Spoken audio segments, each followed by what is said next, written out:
si retired General Romeo Pukis. Araw po ng kalayaan natin ngayon. Totoo po ba ang sadyang malaya tayo? Maligaya ba? Masaya ang ating kalayaan? Hindi! Ang malaking sindikato ang gobyerno ngayon. Ano sabi mo? Isang malaking sindikato ang gobyerno? Isang malaking sindikato ang gobyerno ngayon. Mga kababayan, matagal ng panahon, noong Hunyo 12, sa araw na ito, 1898, 127 years ago, ang ating mga ninuno, itinayo ang bandila ng Pilipinas dyan sa Cavite, Cavite.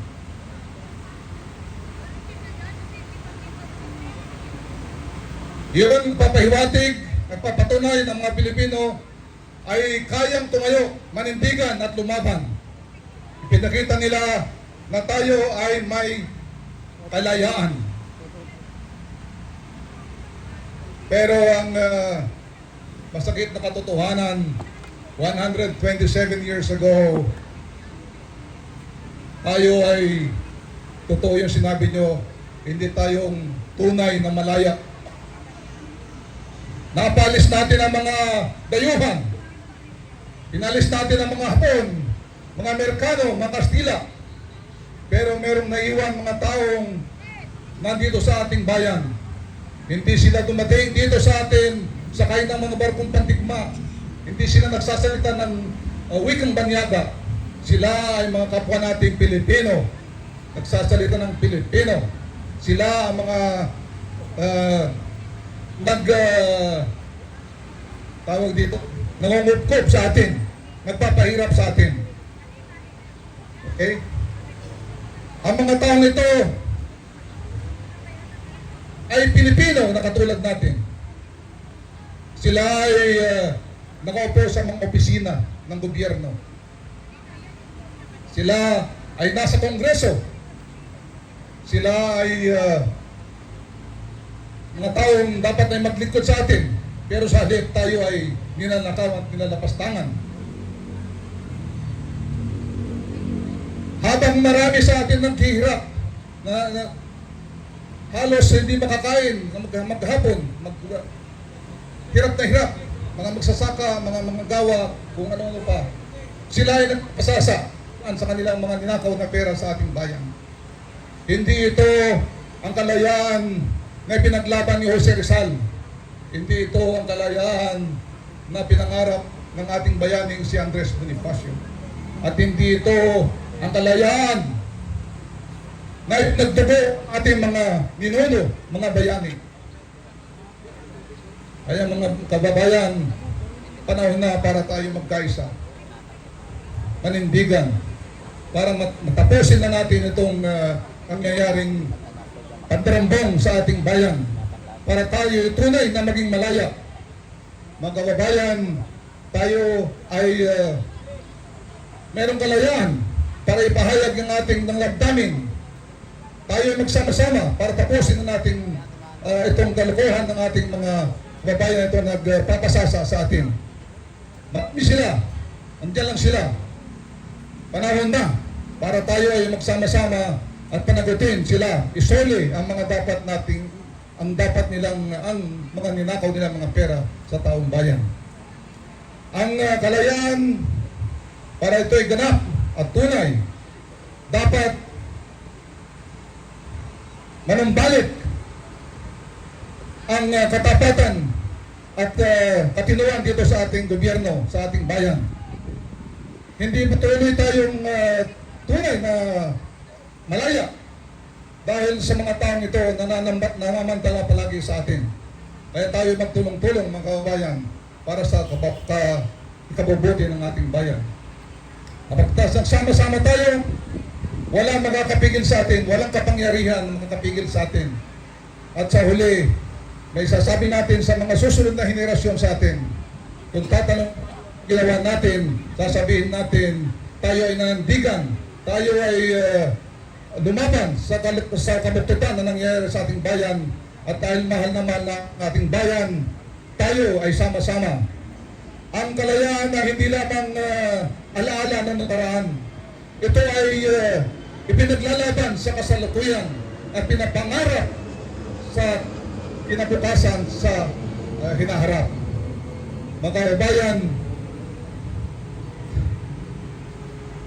kung ako minsan ay bilang retiradong sundalo, napakasakit para sa akin.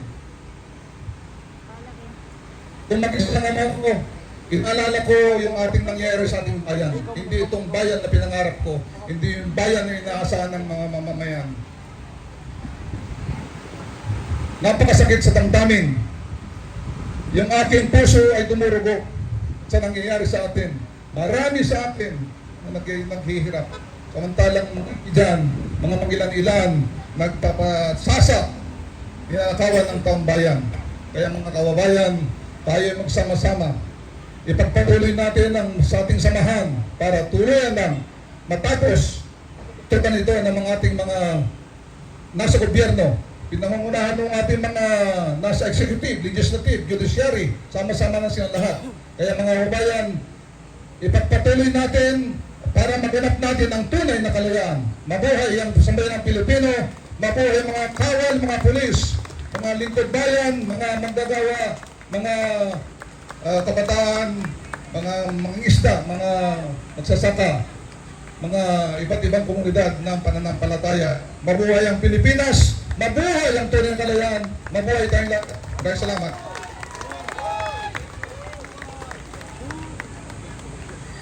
Maraming salamat po, Tito Jen. Araw po ng kalayaan natin ngayon. Totoo po ba ang sadyang malaya tayo? Maligaya ba? Masaya ang ating kalayaan? Hindi! Ang malaking sindikato ang gobyerno ngayon. Ano sabi mo? Isang malaking sindikatong gobyerno? Isang malaking sindikato ang gobyerno ngayon. Mga kababayan, matagal ng panahon, noong Hunyo 12, sa araw na ito, 1898, 127 years ago, ang ating mga ninuno, itinayo ang bandila ng Pilipinas dyan sa Cavite, Cavite.